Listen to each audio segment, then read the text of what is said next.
regarding accessory dwelling units, ADUs, these have pretty much always been permitted and allowed throughout California. However, they were really only permitted in single family homes. They were things called, that you may have heard, like guest houses, in-law units, in-law suites, stuff like that, or as an addition. So what recently changed in 2020, actually, so it's not even now last year, the year before last in 2020, as an initiative to increase the housing market because of the housing crisis and lack of affordable housing as well. California basically expanded the allowance of accessory dwelling units, ADUs, as well as eliminated a lot of the restrictions that were there prior. So with these eliminations of restrictions and expanding kind of how many you can do, where they can go, they really want to incentivize the construction of ADUs throughout the state. So this was done in 2020 with a lot of updates and amendments throughout, even up until last year. And this is a state law that passed, and all cities and counties are expected to follow and abide by the state law. However, every local jurisdiction is allowed to develop their own local ordinance, basically taking from the state law and kind of developing their own within those parameters. The state does give some wiggle room on where there's, variances that each local city could have. So I can explain that a little bit whenever I do catch any difference.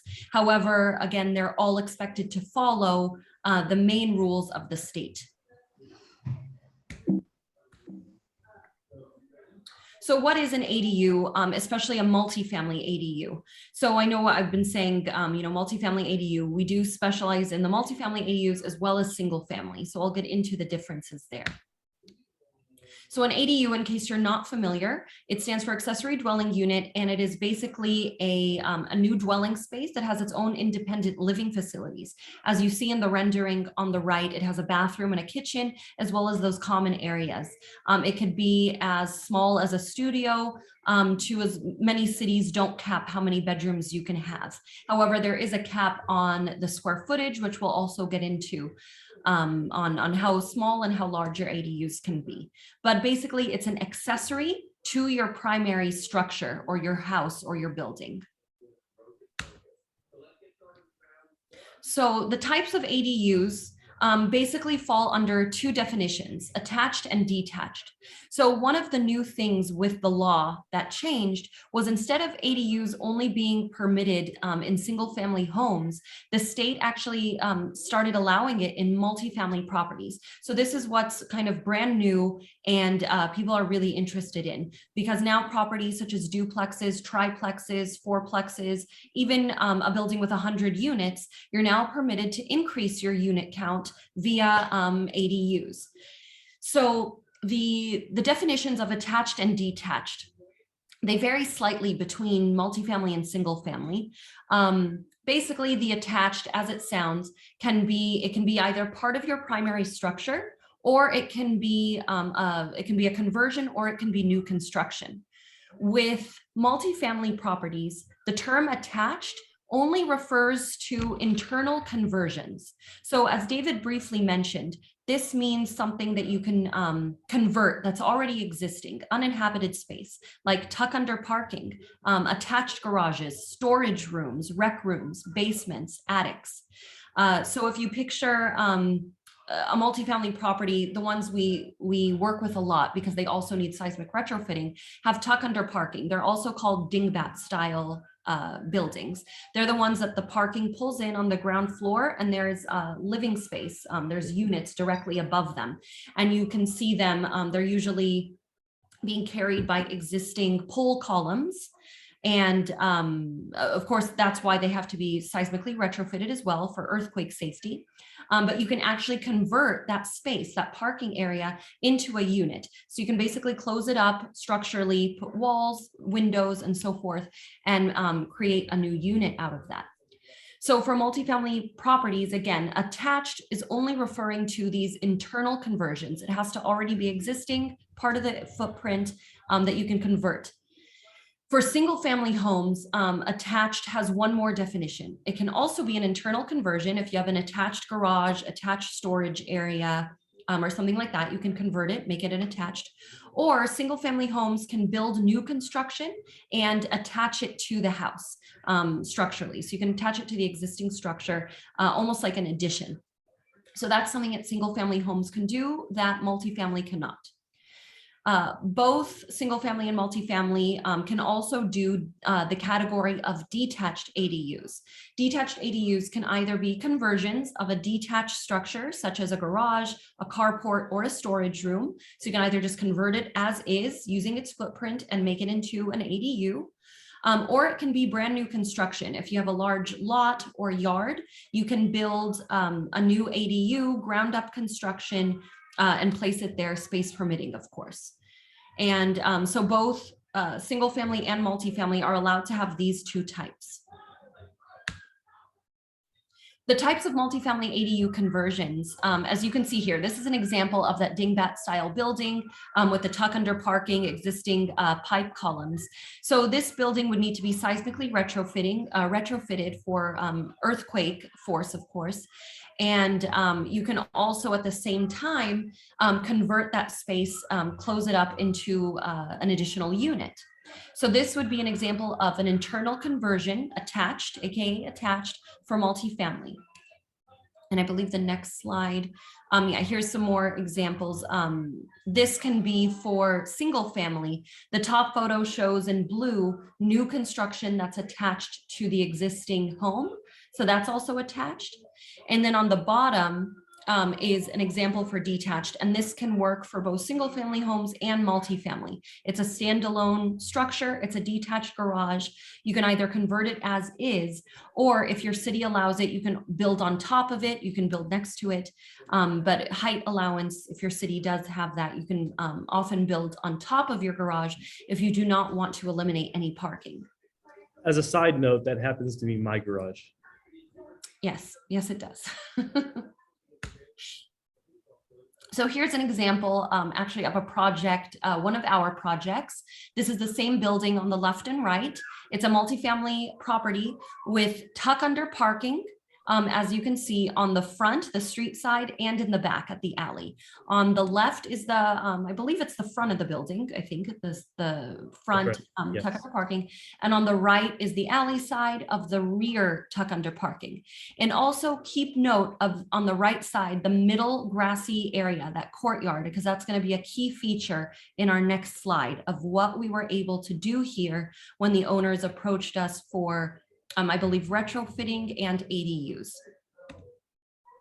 So these are the engineering plans. This is kind of the layout with the floor plans of that building. As you can see, the areas where you see the floor plans are the front and the rear of the building where the tuck under parking existed.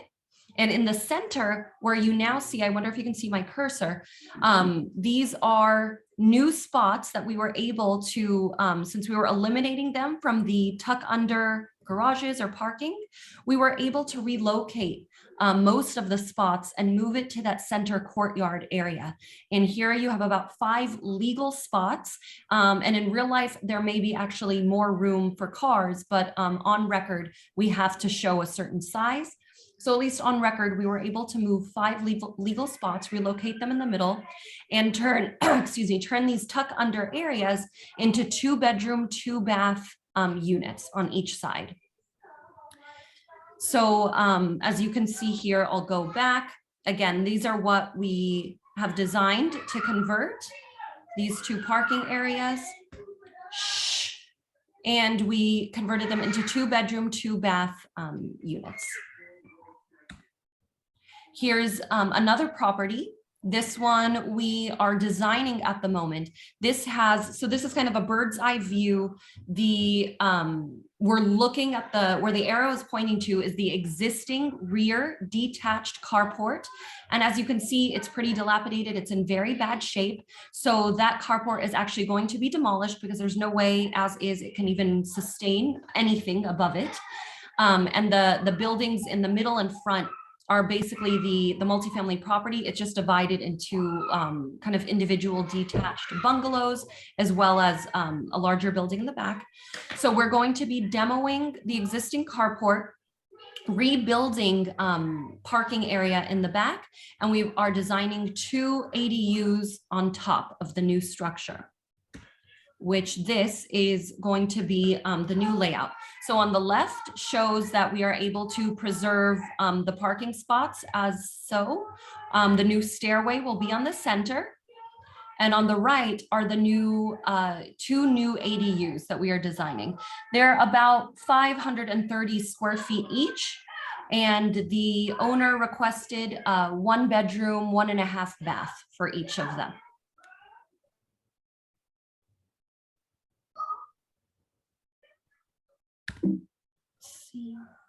And this is also what the new structure is going to look like. As you can see, we're going to be implementing new columns, which is where the parking is going to be, and that is what's holding up the 2nd story. And this, of course, we're also seismic retrofit experts, so the building is going to be not even retrofitted, because it's going to be built already up to code and able to withstand more lateral force than a building that was built like this prior to 1979. So this is just showing what the structure is going to look like. As you can see on the bottom floor is keeping the footprint of that existing carport, because you are allowed to do that. So we can keep the existing carports at least outline as is.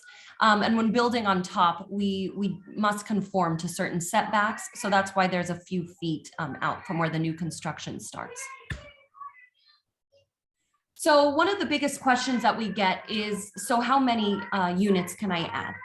So basically, one second, my kids are being extreme. I can take over from here.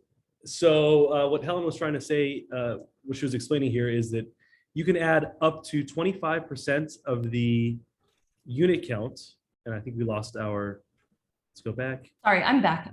Okay, you can take over then. So what you can do basically for the number of counts, multifamily properties are, although they have less choices with your attached, you have much more that you can actually do than single family homes.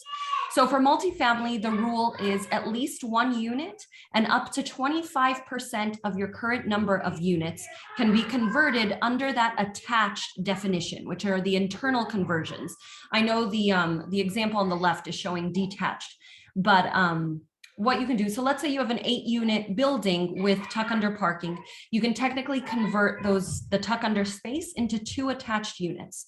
If you have a duplex or up to 7 units, you're allowed at least 1 internal conversion. So a garage or storage you can convert. If you have a 16-unit property with garages, storage rooms, parking, whatever it is, 16 units to 19, you can technically do 4 units and so forth. So you get the picture with the 25% rule. For single family homes, however, you are only permitted in general 1 ADU.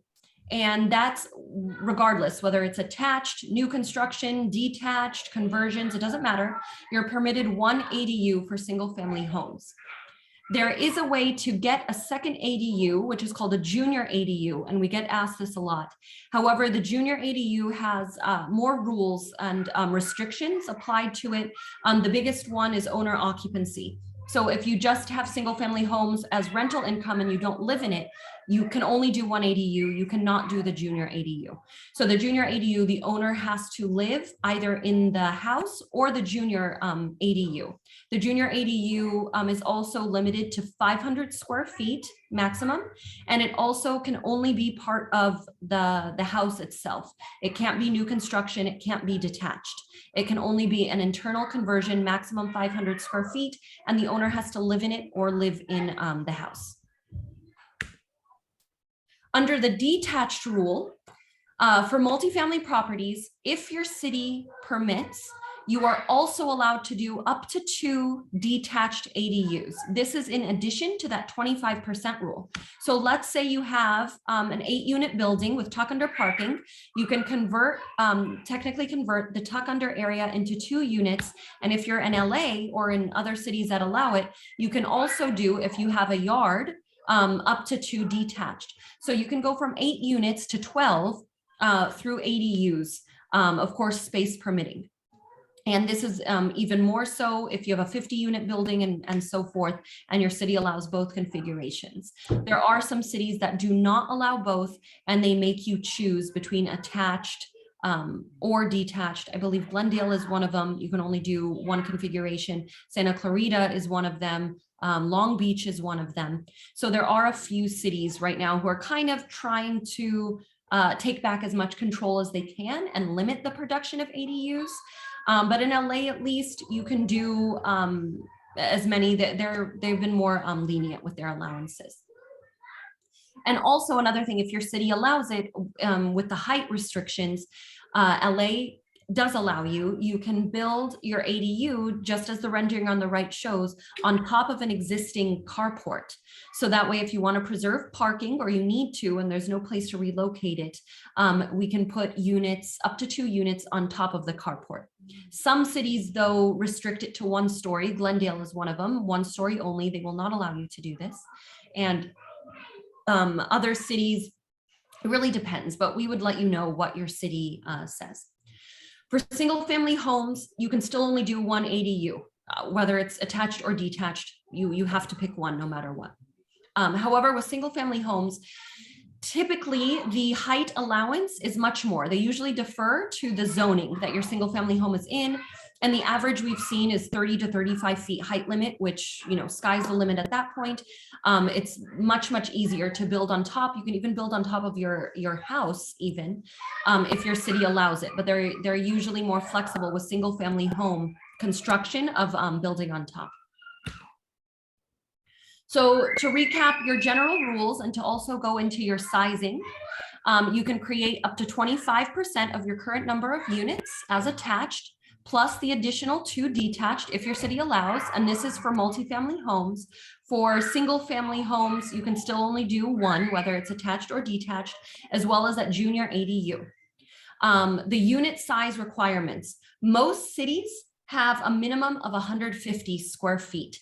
Every now and then a city such as, I believe, West Hollywood, Santa Monica, their minimum is 220, which still isn't, that restrictive. It's basically like a hotel room. But your minimums are about 150 to 220 square feet. If you can meet that minimum, you can make an ADU. Your maximum, the state says 1,200, although this is where they give local jurisdictions more wiggle room, because more often than not, I'm seeing cities capping it at 1,000 square feet maximum for your ADUs. Some cities are even capping it at 800 to 850. So again, we would let you know depending on what that local ordinance says. But many cities allow up to 1,200 square feet, which we can do a 3-2. 1,000 square feet, you can do a 2-2. Some people want to squeeze 3 bedrooms in there. That's fine. We'll design it. For single family homes, usually the detached rule is the 1,200 square feet. The only difference for single family homes is when we're talking about attached ADUs. For attached ADUs, whether it's a conversion or new construction that you're attaching to the structure, you're limited to 50% of the existing square footage. So if you have a 1,000 square foot home, even if you do new construction that's attached or a conversion, you're limited to 500 square feet. If you have a 2,000 square foot home, you're limited to 1,000 square feet. So attached is where they kind of cap you for single family homes at that 50% mark. Junior ADUs, as mentioned, just have more rules. The owner occupancy rules and limited to 500 square feet. And generally speaking, there's a 16-foot height limit. Cities such as Burbank and Santa Monica have much higher, around 24 feet they allow.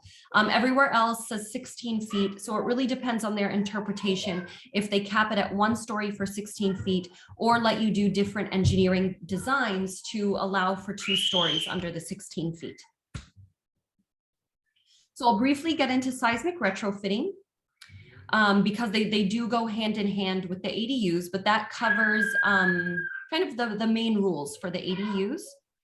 So seismic retrofitting, I know I kind of glazed over it a little bit. Seismic retrofitting is required for many cities around California. It's regarding earthquake activity when, unfortunately, some of the big earthquakes that we've had in history, these style of buildings, the dingbat style, the tuck under, what they're called soft story buildings, have been labeled as weak and vulnerable because they're the ones that are more likely to collapse, have more damage. Tenants have lost their lives, just a lot of damage and everything because of these style of buildings.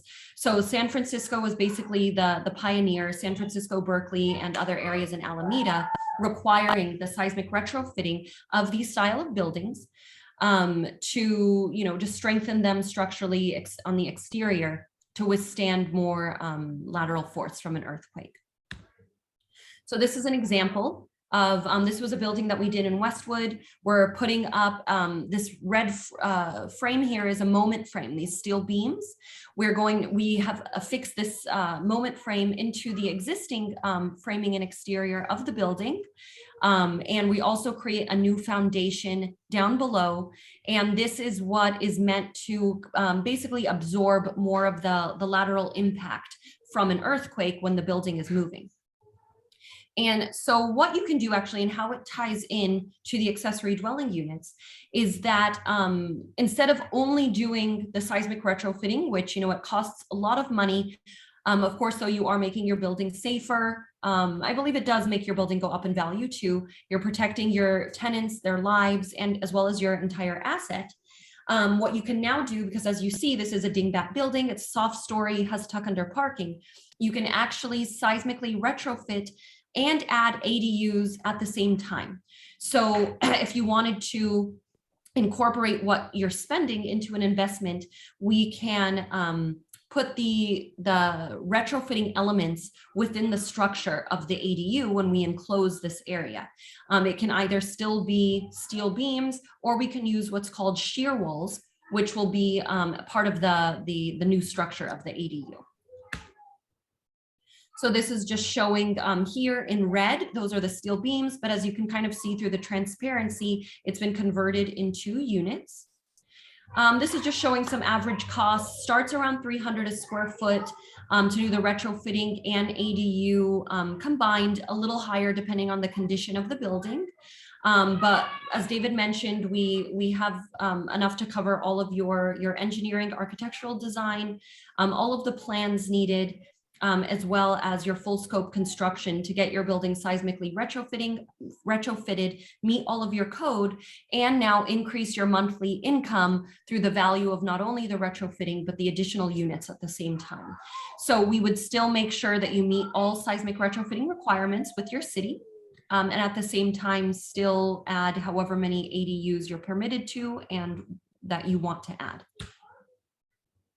So here's just some ROI examples and some kind of renderings down below of conversions, detached units on the lot, as well as all the way on the right. This is a new detached 2-story structure, preserving parking on the bottom and having new units on top. These are just some samples. Of course, every project will vary on the price, the cost, the size, and of course what your rent could be depending on your area. But these are just some ROI examples showing if your investment, is 180 for this, a 600 square foot unit. This is the potential rent you could get depending on your area. This is your potential return, and so forth with each one. So here are some floor plan samples, especially using smaller sizing, because we get those questions a lot. This is a 330 square foot basement conversion. So of course it's a studio, but as you can see here, it has, all of your amenities needed. It's going to be still a brand new, beautiful unit. And this was the area that the owner had. It was unused space, maybe being used as storage or something. And now they can get, I think this is in the Los Feliz area, they could get at least, 1,300 for this area that was once unused space. Here are some renderings of using the same size to be either a 1-bedroom, 1-bath, or a 2-bedroom, 2-bath. And this is definitely a much larger space. We don't get these too often unless it's new construction. When working with conversions, we do work with smaller spaces. But this is an example of what a client wanted. Here's a brand new detached new construction, 1,200 square feet that we were able to do 3 bedrooms, 2-bath. And so the other biggest factor that we get, because I know I mentioned using parking, garages, carports, eliminating parking and all of that. The rule around this is that if you are using or converting a garage or carport for the purpose of ADUs, the new law says you do not have to replace those parking spots, even if they're required parking for your building. That's one of the, I guess, motivating factors that the state has allowed.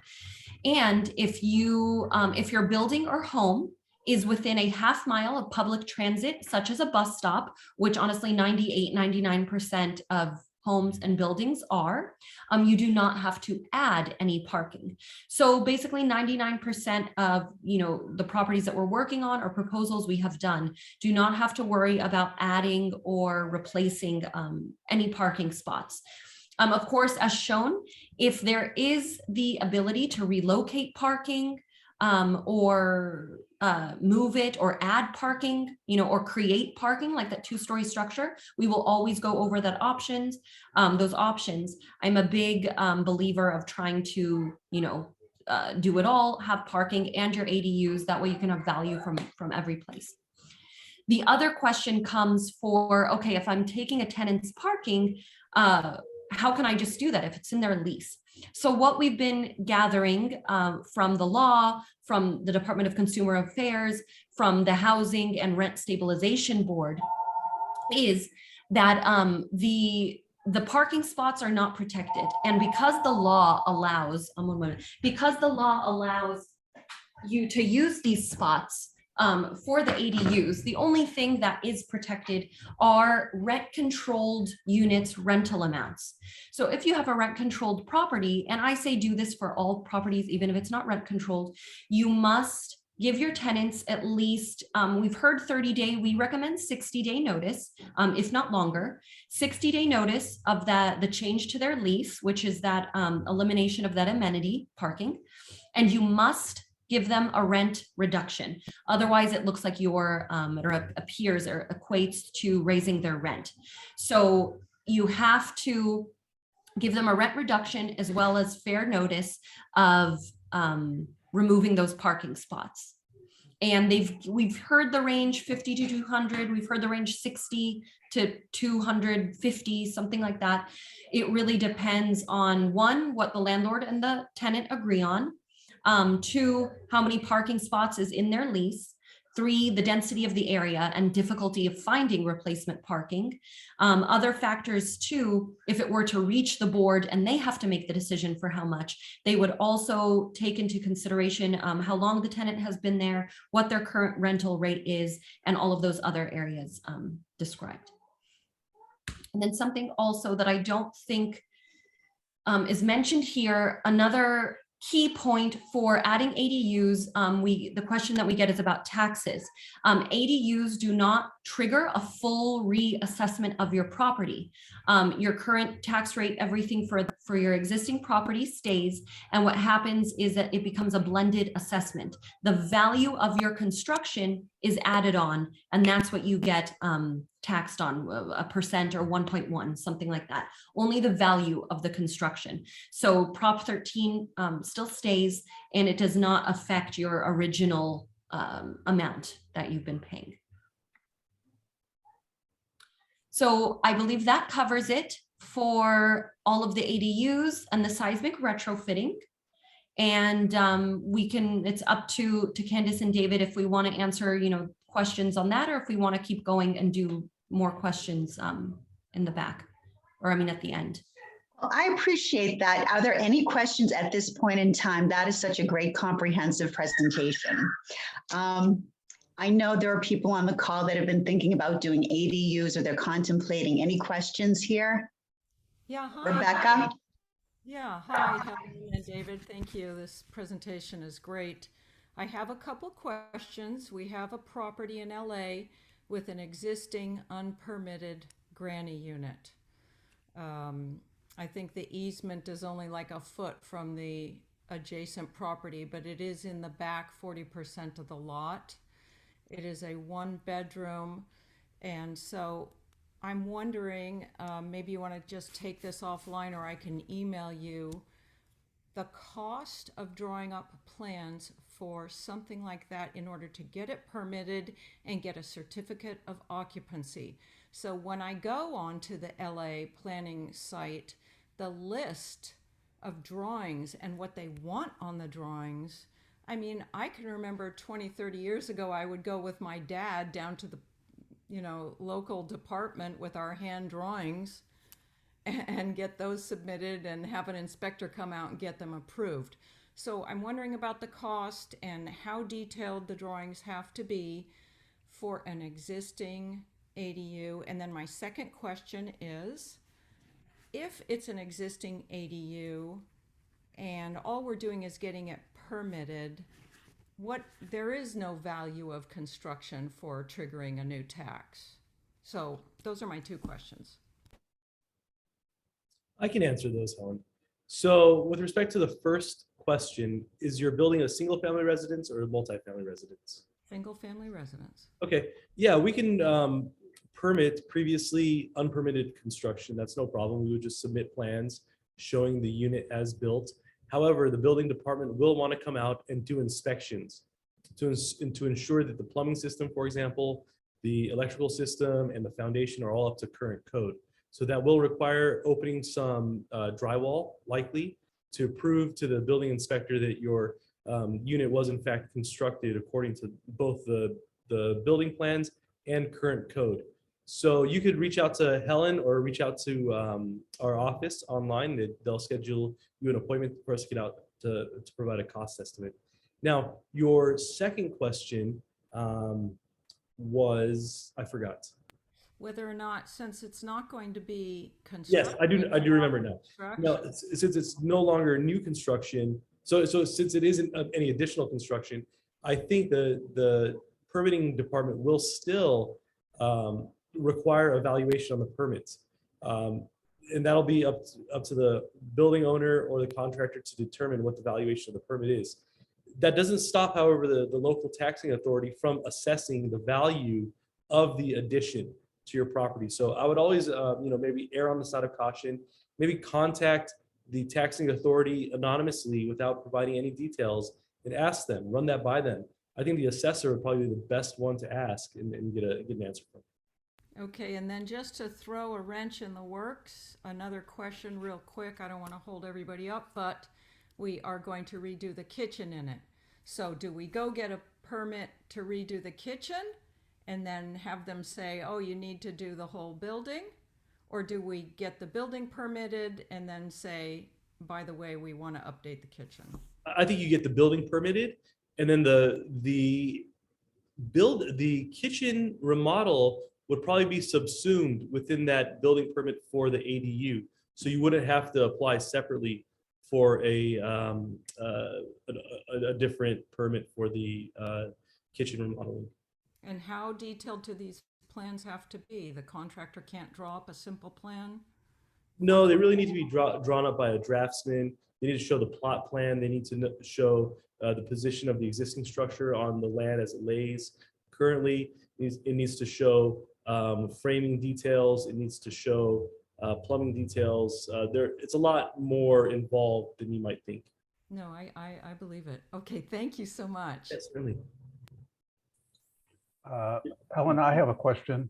How are you today? First, Hi, happy New Bruce. Year. Good to see you again. Sort of see you. I have a friend, they live in an HOA. They want to convert one of their parking spots to JDU. But they're restricted. They can't park on the street because that's an HOA rule. How do they replace, which trumps which? The state law or the HOA law? Because I know the HOA can't say no, but they're saying you can't have them park on the street. I Right. can answer that. So I would imagine that as far as building the ADU, the state law is explicit in its provisions that a homeowners association cannot prohibit an owner from building the ADU. So that's that. As far as the parking on the street, I still think the CCNRs, the covenants, conditions, and restrictions that the owner signed up for and agreed to when he or she decided to live there are going to dictate when and where they can park in the community. So although the state law gives the owner the right to create an ADU in that parking spot, the owner doesn't have necessarily a right to park off streets in a manner that would contravene the CCNRs. Right, so they're allowed to put certain rules. They can't prohibit the construction of the ADU, but they are still allowed to still have certain requirements and rules, especially when it comes to something like parking. They wouldn't be exempt in that case.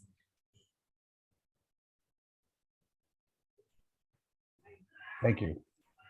All right, maybe we could field the rest of the questions at the end of the presentation. Helen, do you mind just putting us back up? Sure. And I'll briefly review SB 9, SB 10 to the extent I'm knowledgeable, and SB 326 and 721.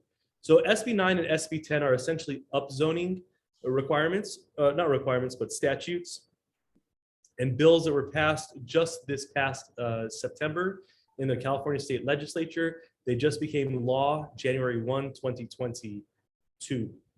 So SB 9, there are two key highlights to SB 9. SB 9 amends the government code and adds two sections to the government code, allowing for urban lot splits and 2-unit developments within every single family zoned lot in California. So if you're in Los Angeles and you have an R1 lot, SB 9 specifically applies to your lot. And what it means is you can either split the lot into 2 saleable lots, or you can take the one lot that you own and build a second unit on that lot by right. And this is different from the ADU rule, which allows you to build a second unit. And we'll get into some of the details as we proceed. Next slide, please.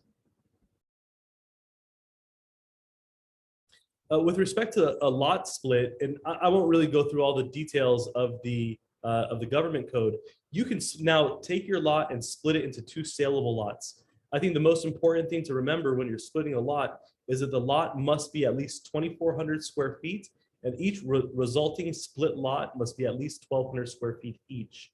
And when you take a lot and you split it, you've got to split the lot either 50-50 or 60-40 or anywhere in between there. You can't take a lot and split it such that a resulting lot is 30% the size of the existing lot, and the second resulting lot is 70%. It's either got to be a 50-50 split or anywhere between a 60 and 40 split. When you split a lot, and this is what we've seen in the state law, there's an owner occupancy requirement for at least 3 years. So the owner who wants to split his lot into 2 different saleable lots, or she will have to then sign a covenant that's going to run with the land, and it will restrict the owner from moving out of that lot and not. Well, let's back up a little bit. So when you split your lot, there's an owner occupancy requirement, and what that is essentially is if you split the lot into 2 lots, you've got to swear to the state with a document running with title that you're going to live in one of those units, whether it be the split lot or the newly constructed lot. So that's going to really get in the way of people splitting these lots and trying to rent both of them out. What's really nice is if you split a lot, you can build 2 units on each lot. So let's say you have a large single family home right now in the city of, let's take Reseda because it's right up the street. Reseda Ranch has a lot of large lots, 21,000 square feet, about that. The owners there can split those lots into 2 11,000 or 10,500 square foot lots and build 2 units on each of those lots, making that previously zoned single family lot into essentially a 4-plex. But in that case, the owner must swear that he's going to live in one of those homes on the lot for at least 3 years. So that's the lot split part of SB 9. We move on. SB 9 also can, we can go to the next slide as well. Owner occupancy, we spoke about that. Next slide. Okay. SB 9 also requires that these lots that are proposed to be split to be within urban areas and clusters. There's a census map that'll show you where urban areas and clusters are. Essentially, all of Southern California is an urban area and cluster, so you'll be able to split pretty much any lot in Southern California. There are certain prohibitions that are outlined in the statute. I'll leave that up to you, and we can provide this presentation to the audience to take a look at the specific prohibitions. But essentially, one of the more important ones is whether or not your lot is in an earthquake fault zone.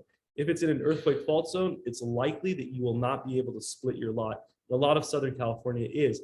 However, what we've seen in the two statutes that have really, in the two ordinances that have come down in both Hermosa Beach and Redondo Beach, implementing the requirements of SB 9, that you are able to split your lot in an earthquake hazard zone so long as every resulting structure on that lot complies with the current seismic code.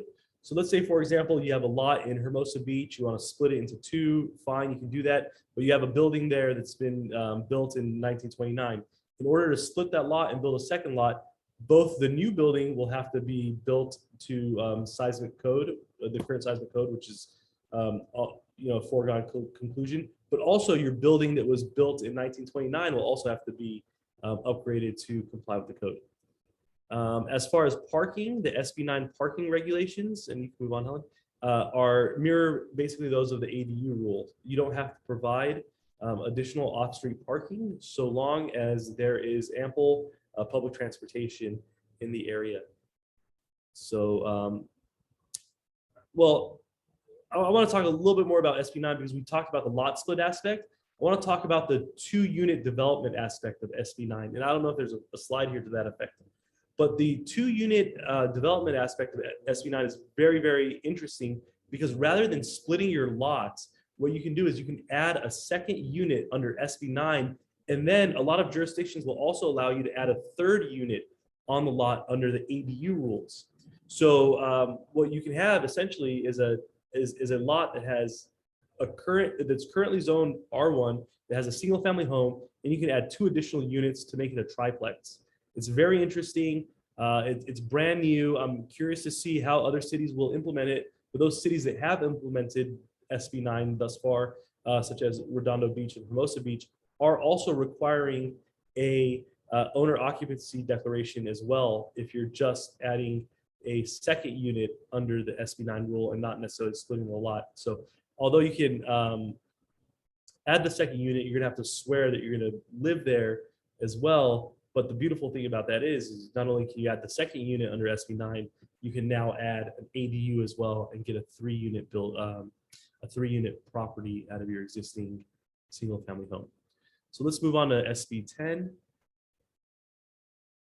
Now, I won't spend a lot of time talking about SB 10. SB 10 is a very particular and specific statute that was just passed in September, implemented in January 2022, which allows you, if you're in a very particularly zoned lot, that you can take that single-family home residence, a single-family residence in a single SFR lot, and turn it into 10 units.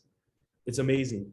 It's very, very specific, and if you want some more information about that, you can call me in the office and we can discuss. So if we can maybe move on, Helen, from SB 10 to the balcony inspection rules. Okay, some of you may be familiar with both SB 721 and SB 326. So there was a terrible tragedy that occurred in Berkeley, I think it was 2016, where a builder had neglected his duty to build balconies on a building with the appropriate materials.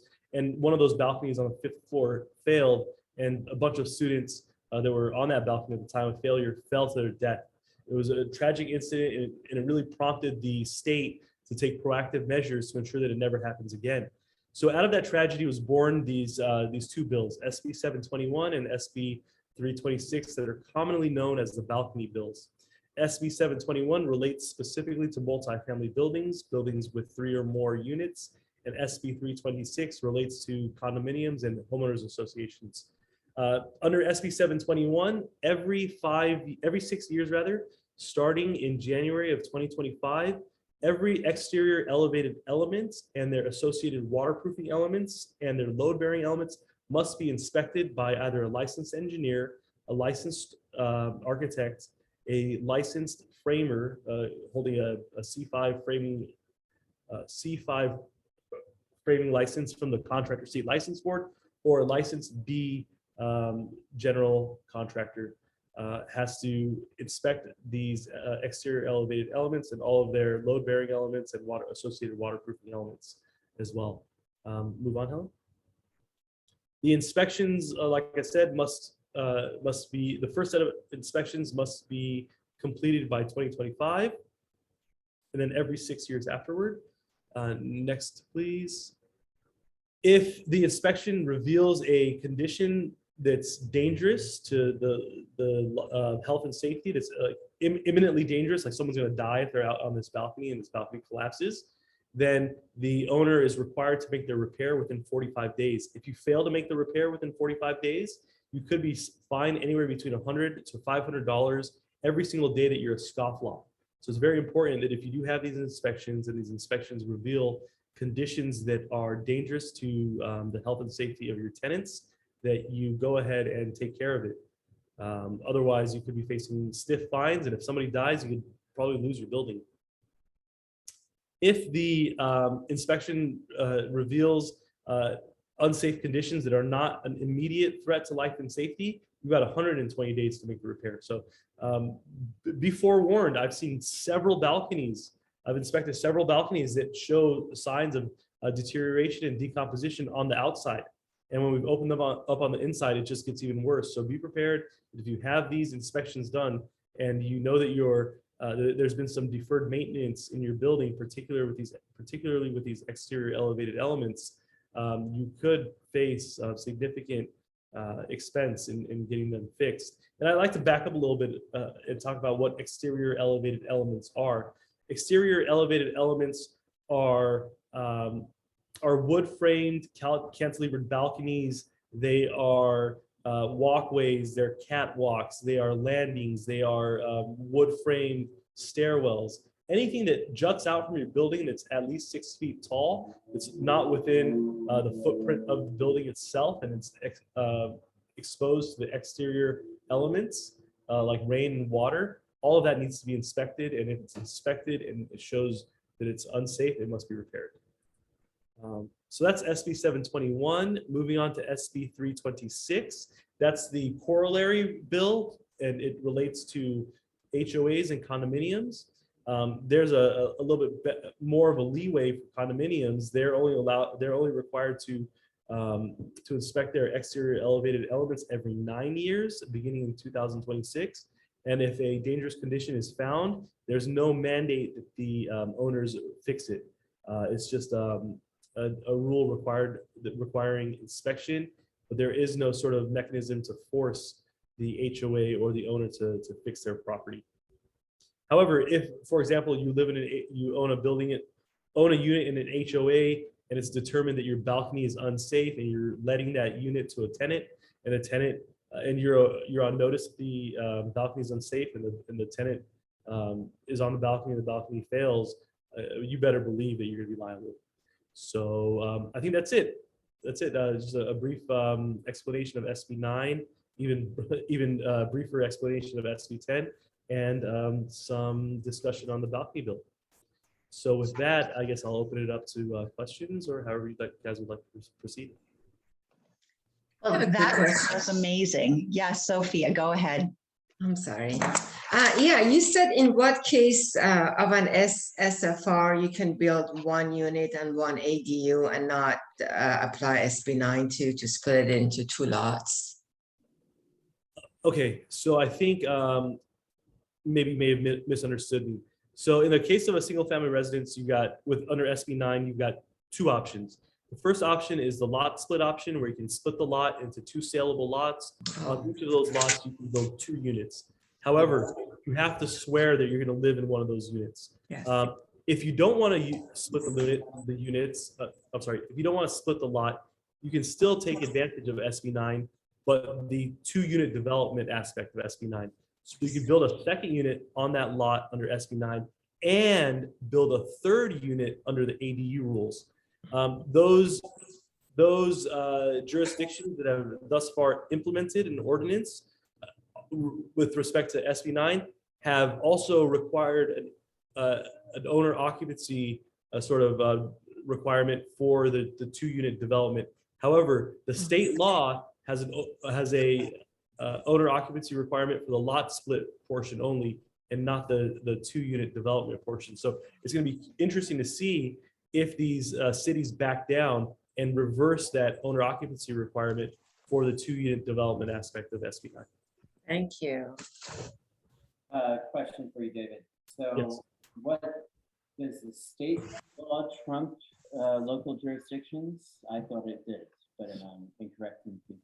Yeah, so typically under the ADU statute, it's explicit in the government code that the local municipalities cannot adopt any ordinance that's more restrictive than what's permitted in the state law.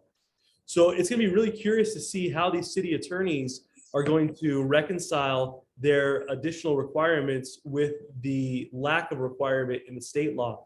I think it's just going to be a fight between the municipalities to see what's going to happen, between the municipality rather and the state to see what's going to happen. I will note that the city of Redondo Beach and the city of Hermosa Beach that have so far implemented these rules and had this owner occupancy requirement with the 2-unit development aspect of SB9 have been really antagonistic towards SB9 from the very get-go.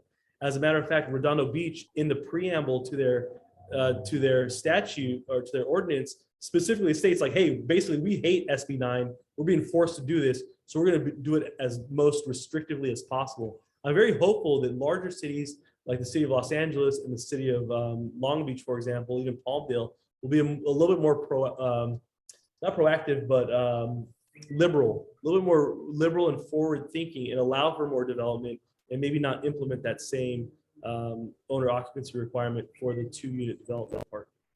From what I hear, you mentioned the 16-foot height restriction. That I hear that the state is probably going to try and implement a 22-foot height, height restriction. Is that something that is what you've heard as well through the pipeline? Yes, I have. So Helen and I are members of the Casita Coalition. It's a lobbying group that's lobbying the state right now to increase the height limit from 16 feet to 18 feet to 18 or 20 feet. I think the last draft was 20 feet with respect to multifamily buildings only. So if there's an existing multifamily use, what the Casita Coalition, what AGLA through their lobbying arm is also trying to do is get that bumped up to 18 or 20 feet. It was defeated this last legislative session, but we're hopeful that the more and more you've got industry trade groups pushing for this increase in the height, the more likely it is that the legislature is going to listen and allow for that height increase. Just to add, there's currently, I think, something being passed in Sacramento pushing for 18 feet. So I just need to read a little bit more about it, but 18 feet honestly would be enough if they even allowed that. So I know that might be in the pipeline right now, a push for 18, which like David mentioned, a few organizations are really pushing for, because that 2 feet would just make it much easier for the second-story units. Huge difference. Mm-hmm. And less expensive construction too, just on that 2 feet alone. So we're rooting for anything at this point. All right, thank you. Excuse me. I'm a little confused. I live in Pasadena, and Pasadena is notorious for restrictions on everything. And then the neighboring city is Altadena, and people love to, do construction in Altadena because there's no restrictions. How can the state, I'm not clear on how the state trumps each city. So if I wanted to build an ADU and Pasadena was like, that's not in our, our ordinances, do I sue the city of Pasadena? Yeah, I've got some thoughts on that. So if you think back to your civics class in 12th grade and federalism, that's essentially what the state is. The state is, for lack of a better term, the federal government and the individual cities are like state governments. certain powers are afforded to the state, and certain powers are afforded to the individual municipalities.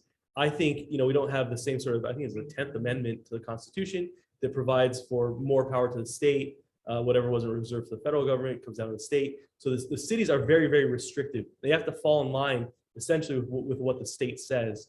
And the state statute is, hey, you've got to allow everyone to build these ADUs.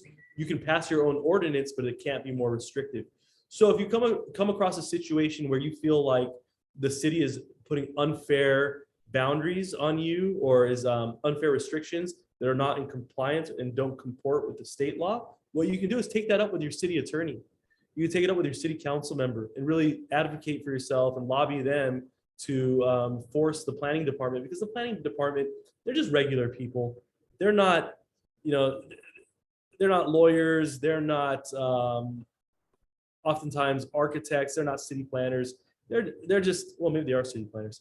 They're just red tape bureaucrats that might not get it right all the time. So you can fight for yourself. You don't have to sue the city. You can just talk to your council member. You can talk to your city attorney and try to get it resolved. Be nice. I find that being nice is super helpful. Agreed. Thank you.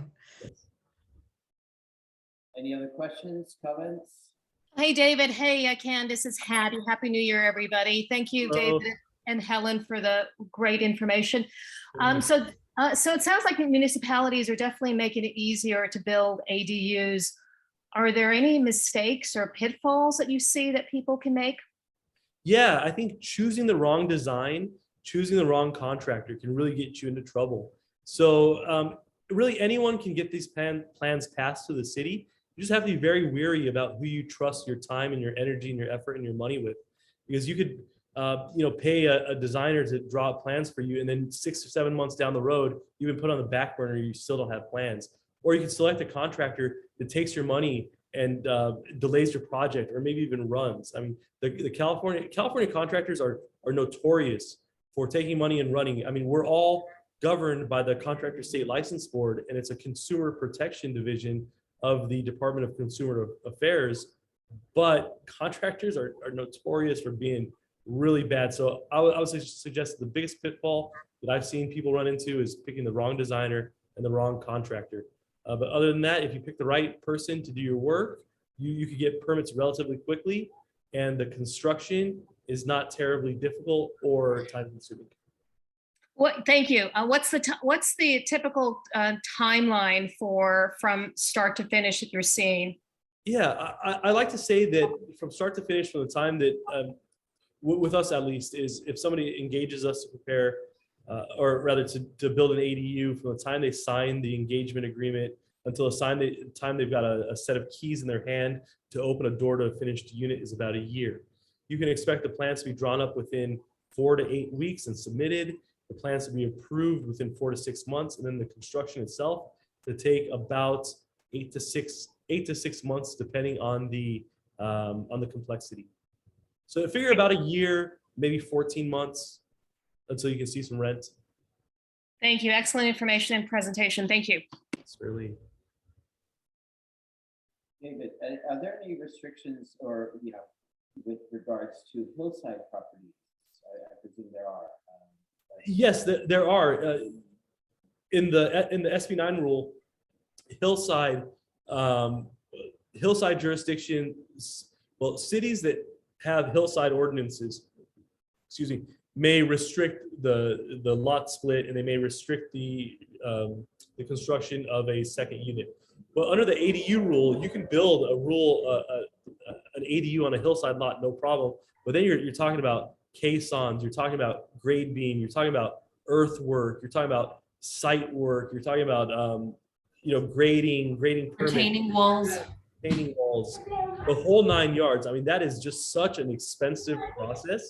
If you've got a beautiful piece of property in the Hollywood Hills that will sell for $2,500 a square foot, then build it. But if it's not, you might want to think twice about that. It's very expensive. There are some areas like fire hazard zones that they're not permitted, as well as Yeah, I think certain hillside and fire hazard zones may have a restriction against ADUs. Perfect, thank you. Anybody else? Come on, guys. These are amazing people that we can ask questions to. Anybody? And if you don't have a question now, you have a question later, feel free to shoot them over to either Helen or I. Actually send them to Helen. She's way better at responding to emails than I am. And she's got a whole staff here in the office to provide analyses for you, feedback. Something that we do offer, which I think is really great, is a property analysis, a land use analysis. So if you've got a building that you want to bring to market, we can prepare an analysis for you as part of your marketing package. Some of you may have seen the sale of a building, La Tierra, on La Cienega. It was a 42-unit building that just sold on La Cienega for I think 28 or 29 million dollars. And there was a big write-up in the trade newspapers about how the owner was going to take the 50 units and add 10 additional ADUs, and that was part of the reason they purchased the properties. What we did for the seller in that case is we prepared them a full-on ADU feasibility and analysis package, and they were able to use that to market their building and to make it more attractive. So that's also one of the services that we provide.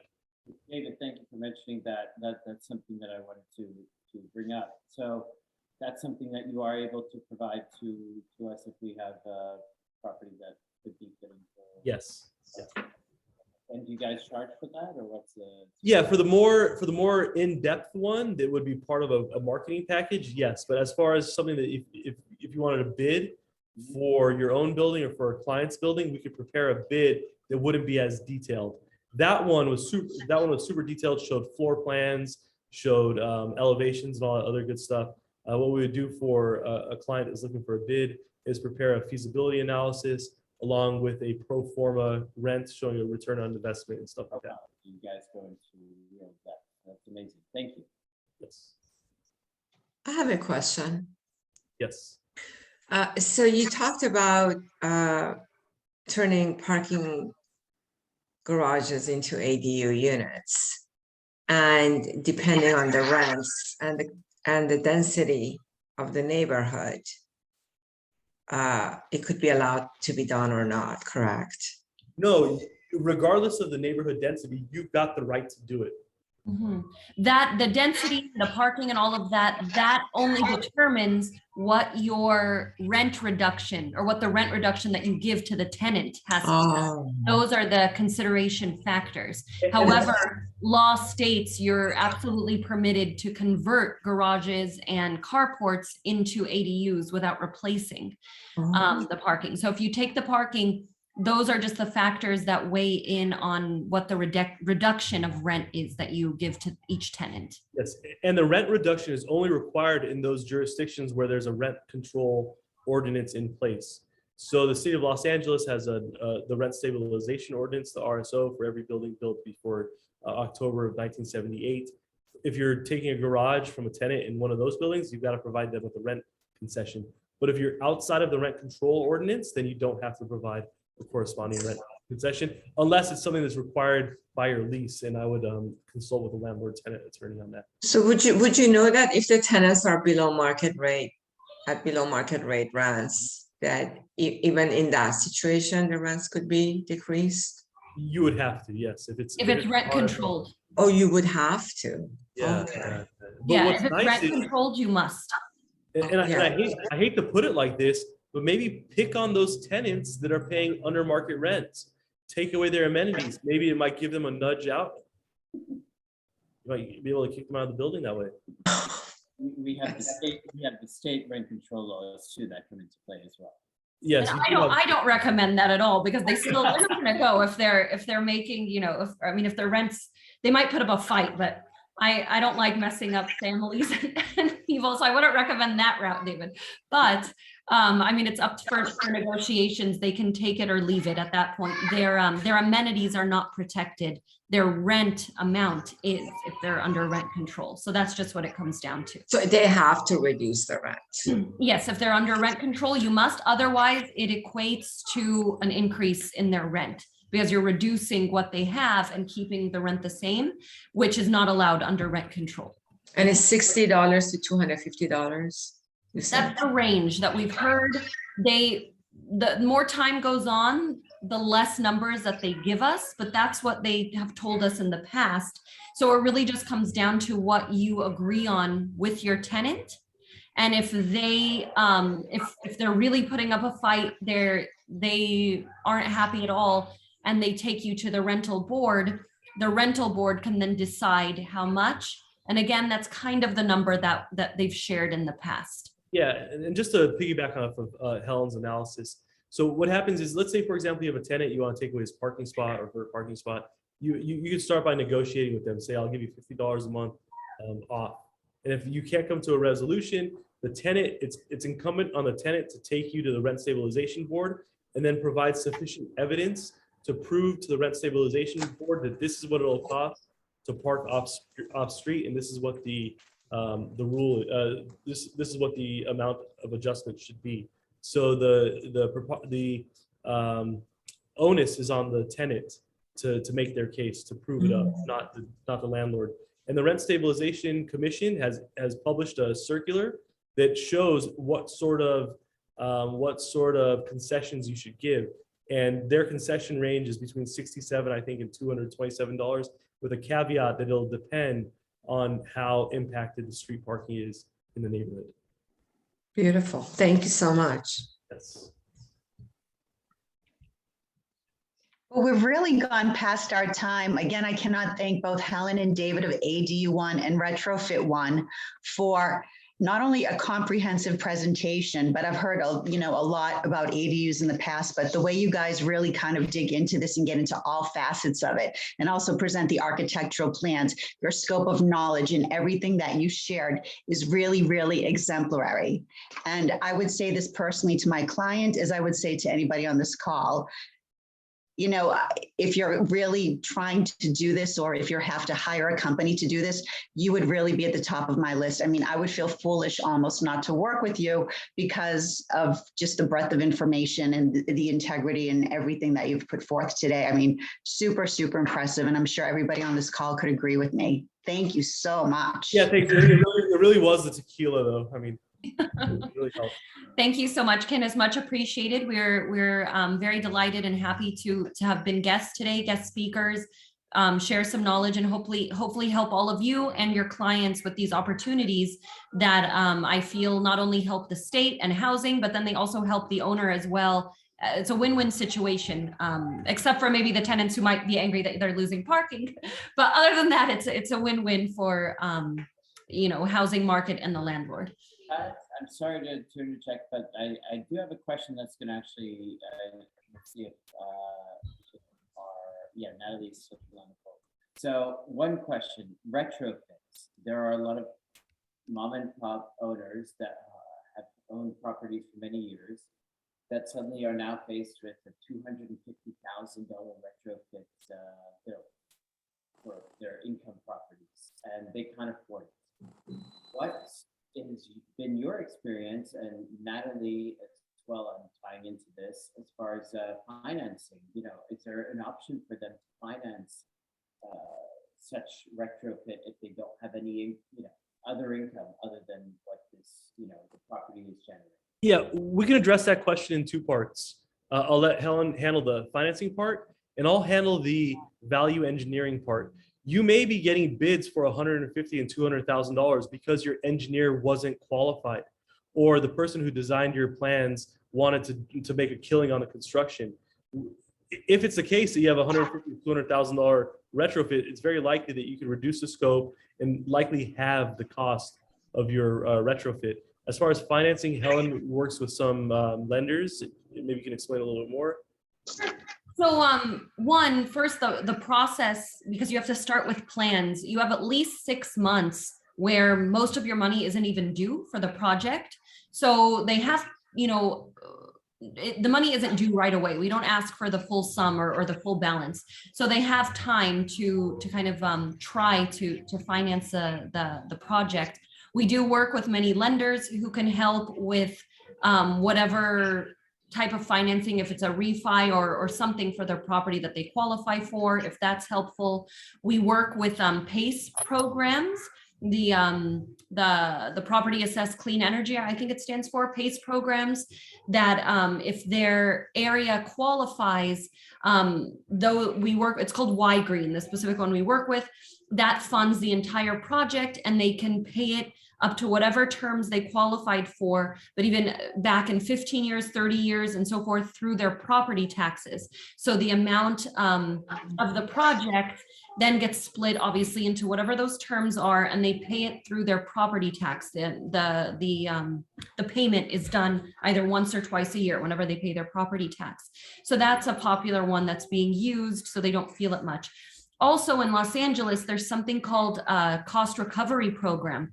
So all building owners in LA are allowed to apply for what's called the cost recovery program, which allows them to recoup up to 50% of the total cost of their construction. And that gets passed down to the tenants through their monthly rent. So after the project is completed, let's say if it was a $50,000, $75,000 project, the board reviews everything, and then up to 50% of that is kind of divided amongst their existing tenants through monthly payments. Let's say they'll add $30 per tenant per month for up to 10 years until that owner recoups up to 50%. So we explain that program. We can link you with financing or with the PACE program. And then there was something else I wanted to say. Oh yes, an example of what David was talking about with the engineering of where it might lie. I don't know if you remember my slide showing the big red beam against the building. So the example is, for us, that was all the building needed, the one moment frame. Another less experienced engineer, let's say even me, I'm not an engineer, but I'd say, oh, put 3 of those moment frames on the building. That'll definitely hold it up. It'll get passed because it's more than enough. But 3 moment frames are going to cost you over $150,000, nor was it necessary. So that's how those issues happen, that an inexperienced engineer or architect will put, unnecessary amount of steel and elements on there that they know will easily get passed. It doesn't take that many calculations to really justify the load for the efficiency, because they're not being efficient. And then bam, you're hit with a very large construction estimate when you start getting bids on those plans. So what we also do is, if you send us plans and we see that that is way over engineered, completely unnecessary, and it's going to cost you so much money for no reason, we redesign those plans at no cost to you. We offer complimentary redesigns, 1, to earn your business, and 2, it will save you a lot of money. So we'll tell you, you could use these plans for $150K, or we redesign them more efficient, still meets code, for $78, something like that. So we also do that to help the property owners when they are about to get screwed, sorry for lack of a better words, on their over-engineered plans. Thank you so much, because that's definitely a concern of a lot of investors. So I appreciate that. Sure. Well, people, what do we have? We're good? Natalie? Yes. So, hi everybody. Happy New Year. So I wanted excuse me, before Natalie, before you start, yeah. Helen and David, if you could listen to Natalie, she's with Movement Mortgage and she gives us a mortgage update. Or if you guys want to kind of sign out, I'm sure you have dinner and family to tend to right now. Feel free to leave the call if you'd like. No, it's great. I think the Fed did a report earlier this week, so I'd like to see how that affected the rates. Cool. Well, hang on in, because Natalie always has great information. Because it really affected it, like major. I did want to just follow up really quickly so that everybody understands what a PACE loan is. So a PACE loan actually gets recorded onto title as a second lien. So it's held behind your first mortgage. So it acts as a second lien on the property, just so you know, that's what a PACE loan is. And occasionally when refinancing or when selling a property, that PACE loan, sometimes there are issues transferring it to the new buyer or to the new owner, or it has to be completely paid off. Some investors do not allow PACE to be transferred. Some investors make a PACE loan, get paid off at closing. So there's a couple intricacies about these PACE loans. Just thought I would like throw that out there because it does act as a second lien. So it has to be quote unquote subordinated. It has to be placed back into second if anything changes on the first, if there is some sort of change to title. But they are incredible loans. Obviously, most people are doing PACE or HERO loans for solar panels and things like that sort. And they offer great things, especially if you're planning to stay in the home. It can become complicated if you sell. That's all. So our mortgage update. So I hate to start off the new year with any kind of grim or negative news, but rates have been off to an incredible start this year. They have come up 7 times in the past 4 days. They shot the market down yesterday because they were headed up so much based on where we started the week and where we ended the year. They're just up with a passion. The 10-year note, the bond market, is over 1.7. We ended the year under 1.4. I mean, it's just shot up in an unbelievable way. I ended last year in the high 2s. I'm now in the mid 3s, like legitimately. So there are some jumbo loans still that you can get in the low 3s. I did lock somebody today at 2.99 on a specialized program. They were putting a lot of money down. They have a very high FICO. So the high 2s are somewhat around, but harder, much harder to see. Not something that I think that we'll be seeing much longer, depending on what happens in the next few days. We'll see how the market is tomorrow. But it's been an interesting and somewhat difficult start to the new year. I've been having to call a lot of my buyers and be like, re-qualify them, because rates are in a different spot. And if any of my buyers have been qualified to the max, right? So they at 3.1, that was their max limit, and they're looking at their max limit. Since we're now at 3.3 to 3.5, it's a change in purchase price, a change in either down payment, change in loan amount. So that's the news so far this year. There is a lot of research that's showing that sales won't necessarily slow down, that inventory will continue to be where it was. But we'll see. I do think that rates will have a play because I think that buyers may be more shyful than they were in 2021. Yeah. That makes sense. Well, I mean, Yeah. Wow. Still low though. I mean, 3 in the 3s is still low. Unbelievably low, right? Like I had a conversation today with somebody where I said, look, in 2019, I locked all of my clients in the mid 4s, and they were thrilled. They were thrilled to lock in the mid 4s. So now we're in the mid 3s. It's still incredibly low and incredibly affordable. It had to go up, Natalie, because of the inflation is so high. It's like that's exactly right. Just couldn't keep it low. And we've been monetizing the market too long. Yeah. So look, guys, whatever comes up in this market goes down, and whatever goes down goes up. It is a fluctuating market always. And it's time. It's time. So we'll see what happens this year, but everybody's kind of pointing to the fact that it's going to be in the high 3s, low 4s.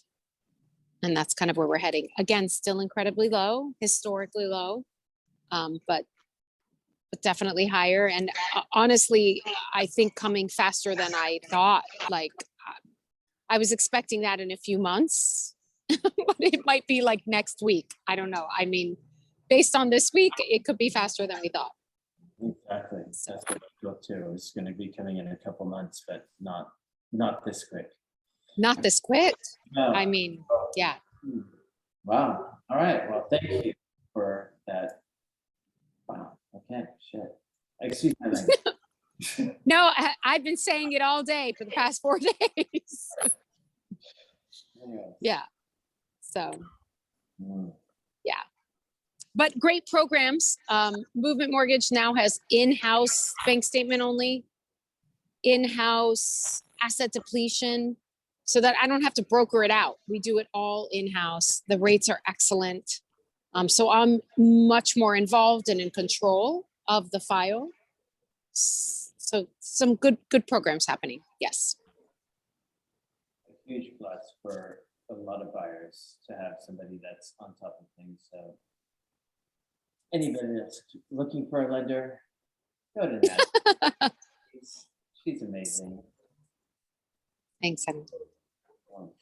Well, I wanted everybody to know that and thank you, Natalie, that was awesome. Like, we kind of understood it was going this way, but 7 increases in 1 week, you said? Yeah, that's bananas, but here we are. Bananas, but here we are. Here we are. I wanted everybody to know that on February 3rd, we have Angela Bassard. She's with Conquer Credit Management, and she does an amazing presentation on helping people understand where they stand with their credit, how their payments count toward their credit score, how when doing either a refi or a loan, as Natalie would know, like Natalie always has to pull credit when she works with her clients, how that's pretty much a soft hit. It's not really a hard hit, so you don't have to worry about something like that. The details Angela provides is amazing. So anybody who wants to know whether it's for you or a client of yours, personally, I think it's quite valuable for everybody. So hopefully February 3rd, you can all join in. And then I'm also happy to announce that on March 3rd, we have Jocelyn Vasquez. Thanks to Natalie. Natalie helped secure her. She actually works with MGIC, which is a property mortgage insurance company. So Jocelyn and her company are behind the scenes, and they work directly with other lenders and people like Natalie to help buyers get lower interest loans. Now, granted, there's PMI insurance involved, but when you hear Jocelyn speak, she really gives a compelling story and case studies of how getting a PMI would actually help not only first-time home buyers. We think, first-time home buyers is a better candidate for something like this, but how, investors, property owners, it's also a very excellent program for them to get into property at a lower down payment and really secure a great mortgage. So, and Natalie, you'll be instrumental in that call as well, I'm sure. So I think that's it, guys. Anything else? Ciao. Ciao, ciao. Thanks, George, for joining us. Thank you, Okay. Natalie, Sophia, David. So good to see everybody. Happy New Bye. Year. Bye. Bye. Thanks, everybody. Happy New Year. Thank you all. Everybody. Bye, Adam. Happy New Year. David. Happy New Year. Woo! Mwah. That's Adam there. Bye, Bubba. Bye. Oh, Oh, so sweet. All right. Bye, everybody. Thank you again. Bye, everyone. Helping out.